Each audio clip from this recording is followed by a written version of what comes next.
Surgeons have successfully carried out the UK's first womb transplant, giving hope to dozens of women who are currently unable to have a baby. This kind of life-changing surgery could help women born without a womb and those who lose that organ to cancer or other conditions, as our medical editor Fergus Walsh reports. No, I want you to record these guys. A UK first as surgeons transplant a womb into a 34-year-old woman donated by her 40-year-old sister. The surgery in next-door operating theatres at the Churchill Hospital in Oxford in February lasted around 17 hours. It was an amazing day, absolutely amazing. These two surgeons led a team of more than 30. They recall the reaction of the younger sister when she came round.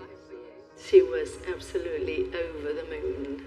There were a lot of tears, a lot of emotion. She was very, very happy. And the donor probably was even happier because she had some time to recover from the anesthesia. So it was a very joyous moment for everybody. The recipient was born without a normal uterus, but with functioning ovaries.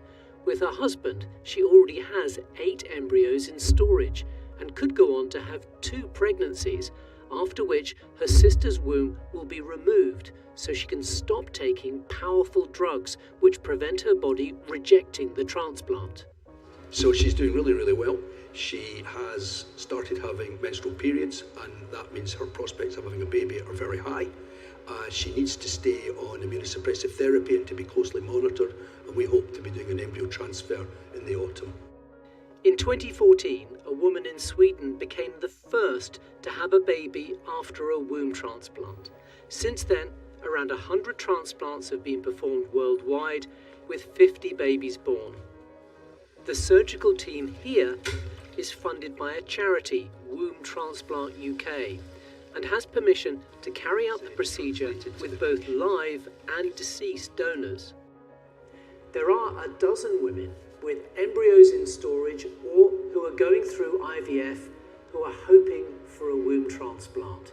For now, the charity has funding for just 3 more operations. I'm really excited, yeah, it's nice to feel that it's finally happening. And the demand here could be significant. Around 1 in 5,000 women is born without a functioning womb, but many more, like Lydia, lose theirs due to cancer. She says a transplant would feel miraculous. Since getting diagnosed with cancer and the hysterectomy, the infertility was such a huge part of that, and you grieve, you really do. Hopefully being on the waiting list for a transplant would mean everything. Being able to carry my own child and have that experience, feeling it, being able to breastfeed, and being able to have a newborn baby at least once. The charity, Womb Transplant UK, has paid £25,000 to cover NHS costs. And all the staff involved gave their time for free. But they will need a big injection of funds if many more women are to benefit. Fergus Walsh, BBC News.